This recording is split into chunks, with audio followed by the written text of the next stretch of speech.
I am holding the keys in my hand, standing in front of the front door of my very first house. Not a house I rent, not a house I share with others, my very own house, all mine. I take a deep breath, trying to calm my racing heart. I can hardly believe it. After waiting 32 long years, this is finally real. This is the moment I've dreamed about for so long.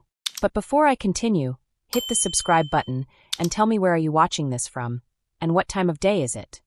The door creaks as I push it open. I step inside slowly, and a soft breeze brushes past me. The smell of fresh paint fills my nose. It's clean and sharp, a smell that says new beginnings. I can almost feel my excitement bubbling up inside me. This should feel perfect, like a dream I finally get to touch. Hello, beautiful. I whisper softly to the empty hallway, running my fingers along the freshly painted walls. They are smooth under my touch. The house feels quiet, peaceful, and for a moment I think everything is finally just right. Then I notice something. Something is wrong. My smile starts to fade as I walk further inside. My footsteps echo loudly across the shiny hardwood floors. I feel a tight twist in my stomach. The living room comes into view. My heart drops. Where my brand new furniture should be. The cream-colored sofa I spent weeks looking at, the glass coffee table that I imagined holding my favorite books on, the matching end tables, everything, it isn't here. Instead, the room is full of old, broken furniture. There's a worn-out couch with stuffing poking out of holes. A wooden coffee table, scarred with scratches and old water rings, sits in the middle. Shelves lean dangerously to one side, and I'm pretty sure they could collapse if I breathed too hard near them. I know this furniture. It belongs to my sister, Seraphine. Her old, dirty hand-me-downs. What the heck? I whisper to myself, slowly walking around the room. Then the smell hits me. Oh no! Mold, something rotten, and the unmistakable sharp tang of dried urine. I cover my mouth and nose with my hand, trying not to gag. My dream house, my brand new home, suddenly feels like a nightmare. The only thing that doesn't belong in this mess is the fancy smart curtains from Miss 10 Celestine. They hang perfectly at the windows, sleek and elegant, almost glowing in contrast to the dirty, broken furniture all around them. I stare at them for a moment, wishing everything else could be this nice. Then my phone buzzes. I reach into my pocket, trembling. It's a text from Seraphine. I opened it. My stomach twists as I see a photo of my two nephews. They are jumping up and down on my brand new cream-colored sofa, the one that should be here in my living room. Their sticky little hands grab at the cushions, and they are smiling so big, completely unaware of the disaster they are causing. Under the photo, Seraphine's message reads, "Thanks, sis. Mom said it was a housewarming gift for me. Your old stuff is at your place, but you're so good at decorating, you'll make it look great." My hands start to shake. I stare at the phone, hoping I am dreaming, hoping this is some kind of mistake. But it isn't. It is real. 5 days ago, I made a mistake. I told everyone in the family chat about my housewarming party too early. I was just excited and wanted everyone to clear their schedules. I wanted them to be there, to see me finally have something of my own.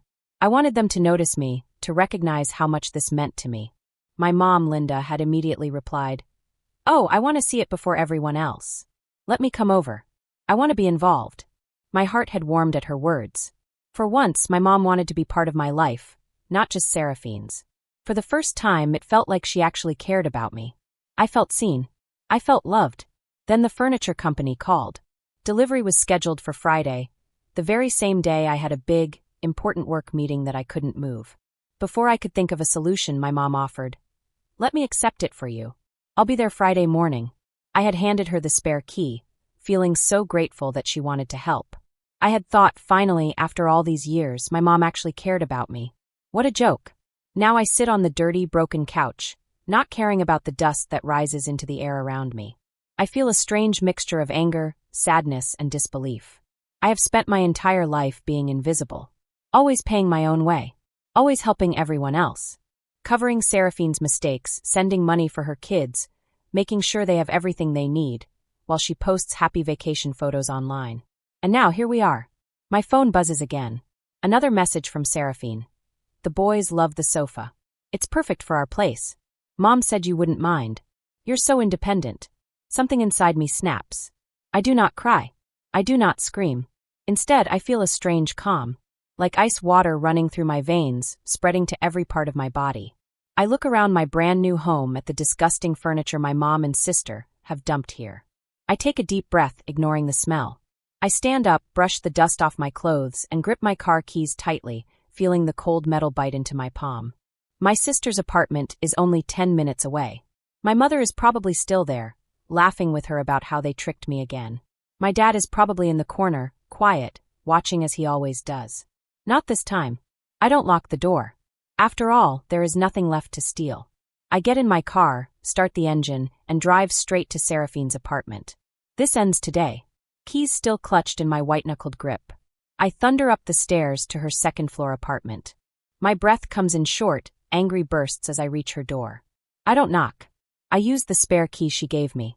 I've always been there for emergencies, like picking up the kids when she was busy. This is definitely an emergency. The door swings open, and I freeze. My living room is here, piece by piece. My $13,800 furniture set, the cream-colored sofa, glass coffee table, end tables.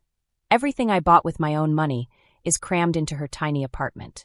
The arrangement is ridiculous. There's barely enough space to walk. The oversized sofa dominates the room, like it's too big for her apartment. And there, sitting on my sofa like a queen on her throne, is my mother. She's calm, sipping tea from a china cup. Seraphine stands nearby, looking surprised at first, then annoyed as she sees me. What the heck is this? I demand, stepping inside and slamming the door.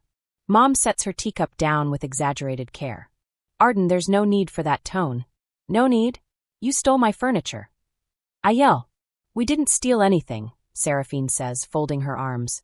Mom said it was a gift. A gift? I never. Arden, Mom interrupts, her voice calm, the way she always does when she's trying to act reasonable. You live alone in that big house. Seraphine has 2 growing boys. I stare at her in disbelief. Because I bought it. With my money. For my house. You're a decor influencer, Seraphine says, smirking. Turn trash into treasure. That's what you do, right? Take old stuff and make it look amazing for your followers. The audacity almost knocks me backward.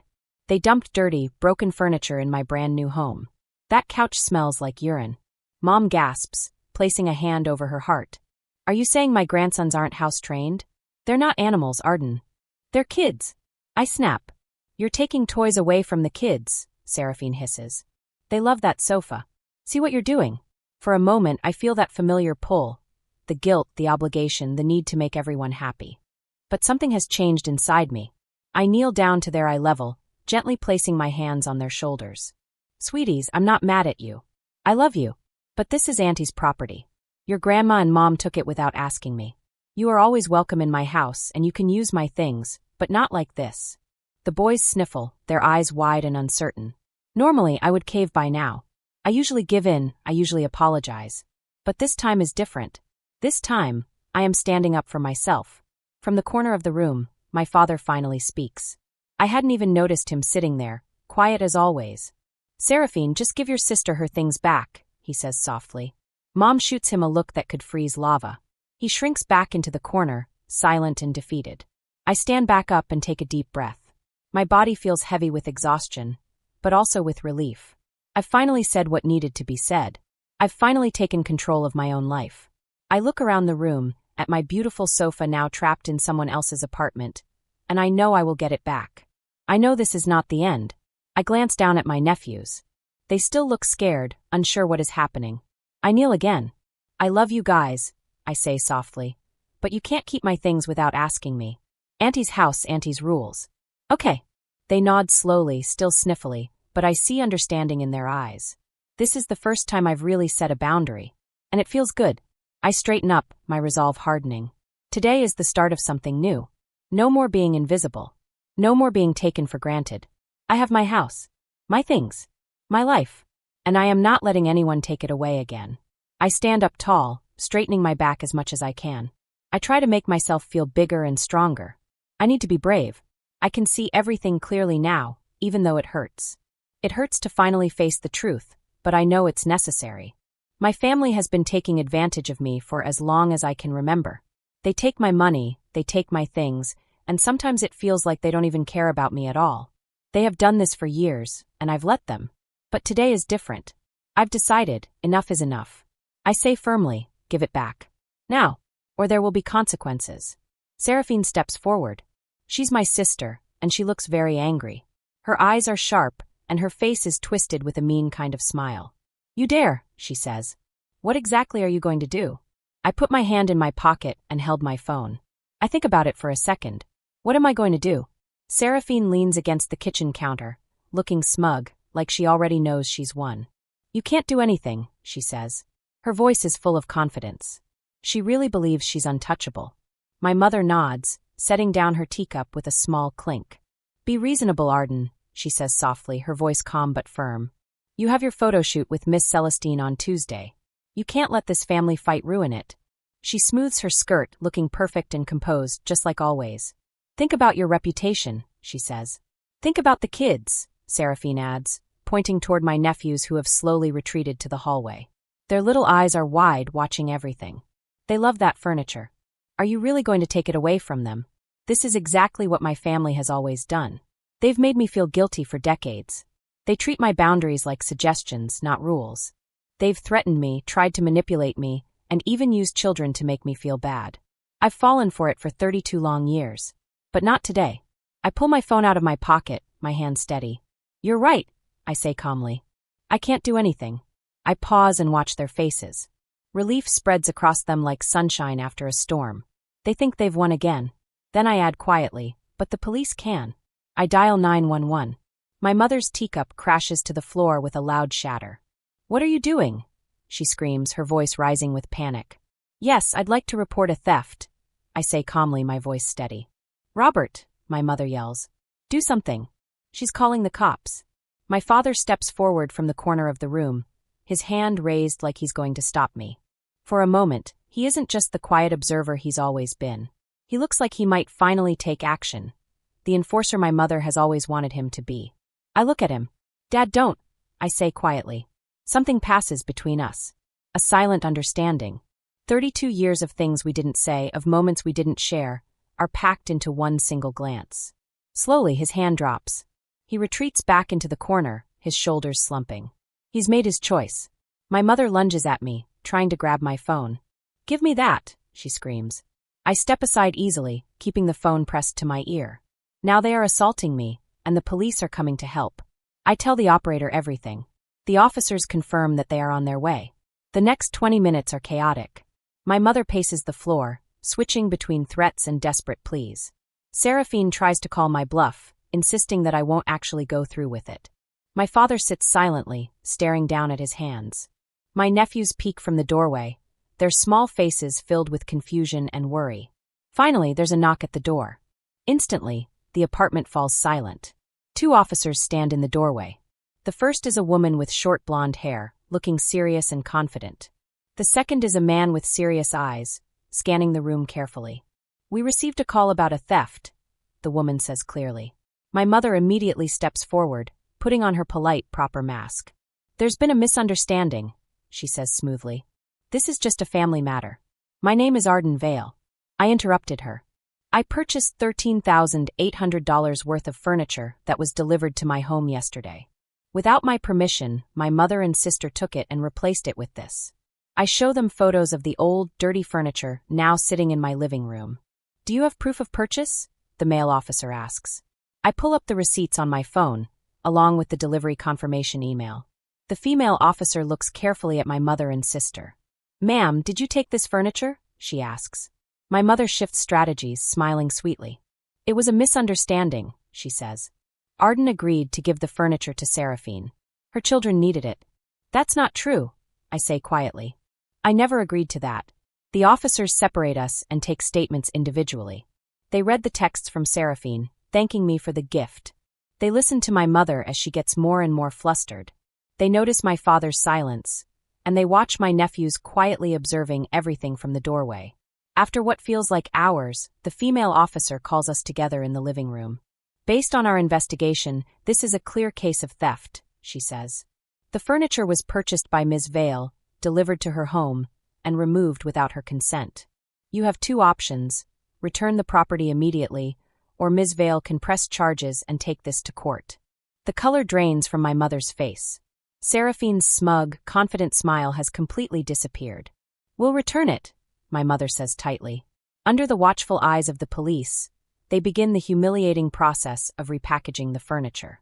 Every single piece they carelessly threw around must now be wrapped carefully. My sister struggles with the sofa cushions, muttering curses under her breath. My mother wraps the glass tabletops stiffly and angrily. They are clearly not very careful. The officers remain until every piece is accounted for.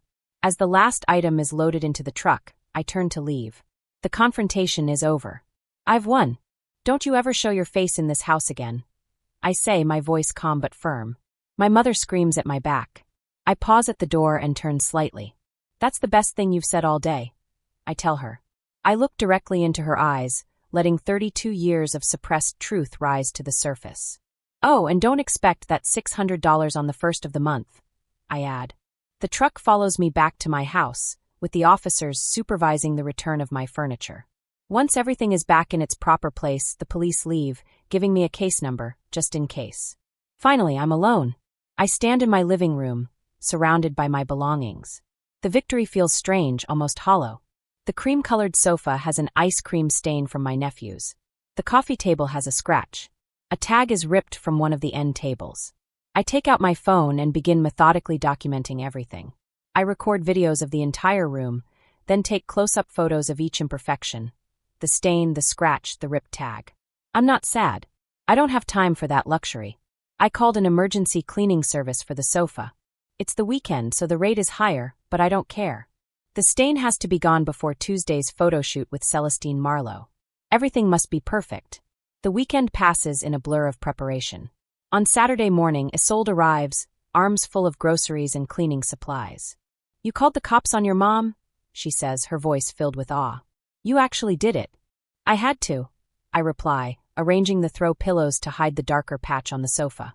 I'm proud of you, Isolde says, helping me center the coffee table. Together, we work to transform my house into a perfect showcase for the photo shoot. By Sunday night, everything is finally in place. I've just stepped out of the shower when I notice my phone blinking with notifications. 3 missed calls from Celestine Marlowe, 5 from Isolde. My stomach drops as I unlock the screen. There it is, Seraphine's newest social media post. A photo of the old, filthy furniture they dumped at my place, with Celestine Marlowe's beautiful curtains hanging perfectly in the background. She tagged me in it and wrote something mean about my taste, trying to make me look bad. I stare at the phone, water dripping from my hair onto the screen. Seraphine couldn't steal my furniture, so now she's trying to steal my reputation. The war is only just beginning. My phone won't stop vibrating. 3 messages from Isolde. 23 notifications from Instagram. The comment section explodes. Some people defend me. Others are shocked and disappointed. The PR problem is growing fast, right before my eyes. My phone buzzes again. It's Celestine Marlowe. I take a deep breath and answer. Celestine Marlowe, I was just about to call you, I say. Her voice is cold and sharp. Peyton, I got a very upsetting picture of my curtains. This was not in our deal. Having my new curtain line shown with what looks like trash is not okay. My heart pounds fast, but I keep my voice calm. Celestine Marlowe, I understand. That picture was taken and shared without me knowing. Explain. Now. I tell her everything. I will explain how my family made a big mess. I tell her about the furniture swap, calling the police, getting everything back, and spending all weekend cleaning. I explain how my sister and mom tried to hurt me. They used old furniture and my work to cause problems. I told her how humiliating it was and how hard it made me feel. There's silence on the phone. The photo shoot is still on for tomorrow, I say. I promise it will be perfect. All the furniture is clean and ready. Your curtains will look exactly right. Another long pause. Okay, Celestine Marlowe finally says. I understand, Peyton. Families can be tricky. I trust you to do what we agreed. My team will be there at 9 a.m. sharp. I won't let you down. Thank you for understanding. After hanging up, I send Isolde a quick text. Everything under control. Celestine Marlowe is still coming tomorrow. We'll call you later. I walk to my desk and open my laptop. A new spreadsheet pops up on the screen. I call it Final Invoice. Line by line, I write down everything my family cost me over the years. College debts. $1,200 plus $1,800 equals $3,000 monthly support. $600 times 36 months equals $21,600 gifts over 5 years. About $5,000 total, $29,600. I stare at the number. Almost $30,000. That's how much I had given them over the years. I save the file and close my laptop. Tomorrow, Celestine Marlowe will come.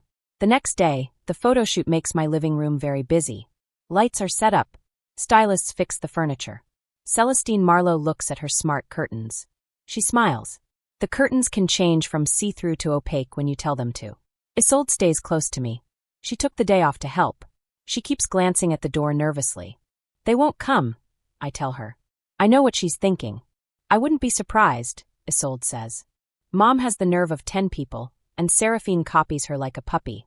But even they aren't dumb enough to crash a photo shoot. The photographer moves me onto the clean, cream-colored sofa. It's the same one my nephews had spilled ice cream on before. Now it's spotless thanks to a cleaning service.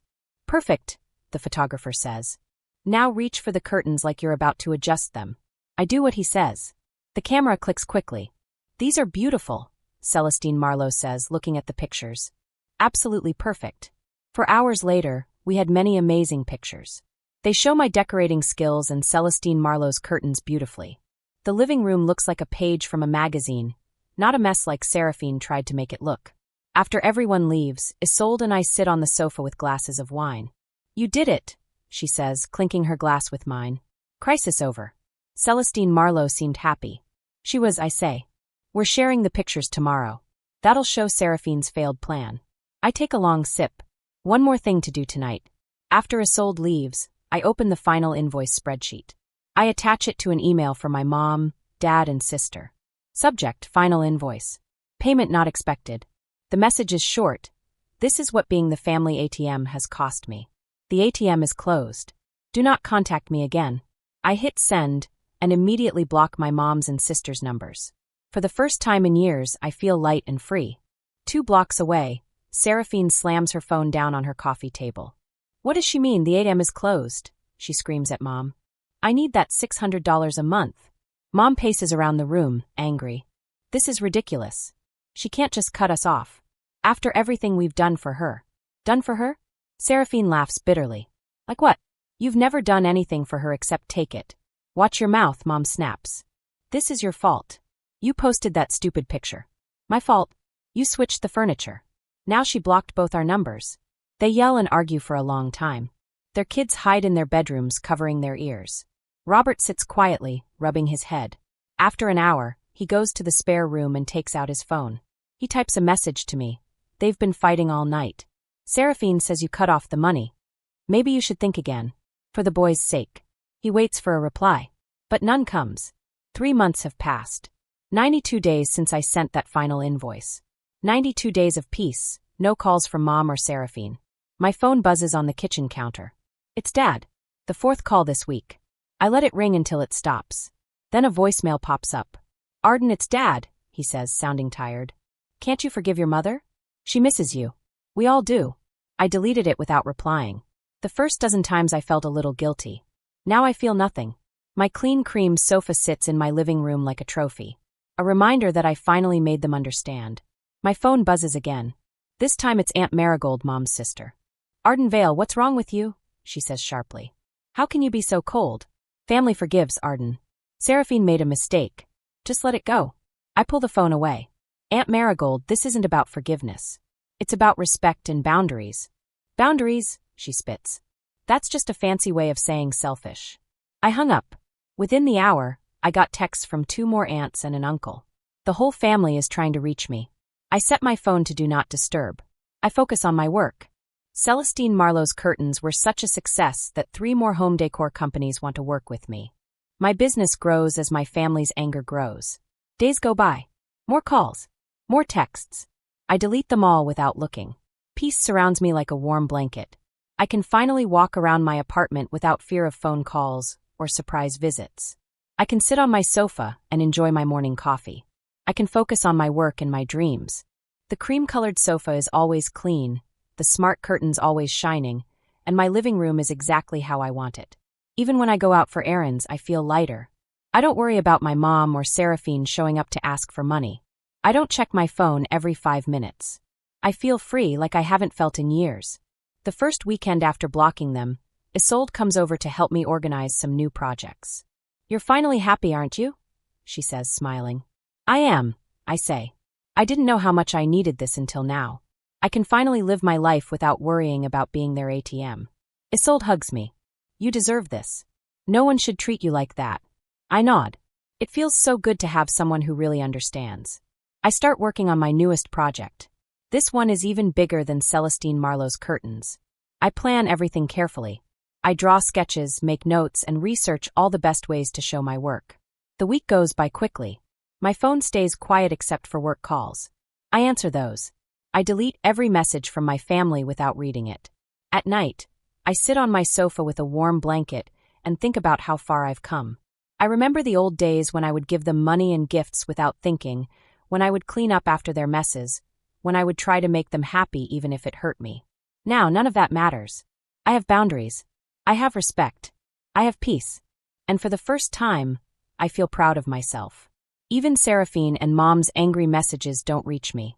They shout, they yell, they beg, but I am strong. I am calm. I am free. 1 month later, I checked my emails in the morning. My new project has caught the attention of a major magazine. They want to feature my work. I called Isolde immediately. They want to feature me. Can you believe it? I believe it, she laughs. You've earned this. They'll love your work. I smile. This is the kind of success I've been working for all my life. Not just money, but respect. Not just gifts, but pride. Even the cream sofa feels like a little part of my victory. Every time I sit down, it reminds me that I fought for myself and won. The days continue like this. I work, I create, I enjoy life. My phone stays quiet from the family. Peace is my new normal. I finally understand that being kind to your family does not mean letting them take advantage of you. You can care about someone and still say no. The smart curtains, the magazine, the clients, they're all part of the reward. But the best reward is my own freedom.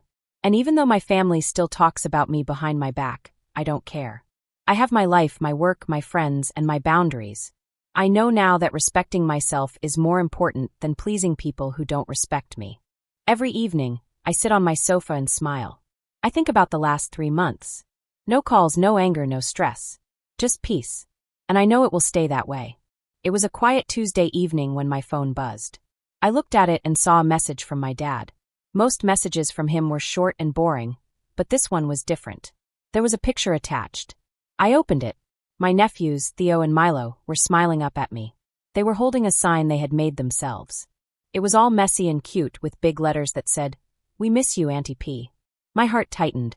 Their faces looked thinner than I remembered. Their clothes looked a little worn and tired. My dad's message read, "The kids really miss you and want to visit." I stared at the picture. My heart felt heavy and a little worried. I had been afraid of this moment. The boys were innocent. They didn't know what was happening with their mom or grandma. But I knew that kids could be used by grown-ups to make others feel guilty. That's why I had stopped sending $600 every month. It wasn't really about the money. I needed to set a rule, a boundary to protect myself. But looking at the boys' little faces now, doubt crept in. Did stopping the money hurt them? I wondered. Are they going hungry or needing things because I'm standing up against their mom? I picked up the phone. For the first time in 4 months, I called my family. My dad answered on the first ring. Arden. His voice sounded careful, like he was afraid to hope. I got your text, I said, keeping my voice calm. I missed the boys too. There was a long pause. Then I heard him sigh. Does this mean you have conditions? He asked. I'd like to see them, I said. You can bring them to my house for the weekend. Just you and the kids. I took a deep breath. My mom and Seraphine were not allowed to come. That was my rule, and it wasn't going to change. Another long silence followed. I could almost hear him thinking, trying to figure out whether to argue with me or not. Robert, I said, using his first name on purpose. They really do miss you, he said finally, his voice sad. I know, and I miss them too. But my rules are not going to change, I said firmly. He hesitated. I got ready for him to say no, to try to make me feel guilty again. Okay, he said finally. This weekend? Saturday morning. I felt a rush of happiness. Sweet and sharp like biting into chocolate. Saturday morning is perfect. I'll make pancakes, I said. That Saturday, I woke up very early. I wanted everything to be perfect. I made the boys' favorite foods. Dinosaur-shaped pancakes for Milo. Chocolate chip pancakes for Theo. I also bought each of them a small gift. Nothing fancy. Just books I knew they would love. When the doorbell rang, I ran to open it. My dad was there, looking a little nervous. 2 excited boys were bouncing next to him. Auntie P, they shouted together, running to hug me. I knelt down and hugged them tight. I've missed you monsters so much, I said. My dad stood there quietly watching us. I nodded for him to come inside. He looked older than I remembered. The lines around his eyes were deeper. The day went by in a blur.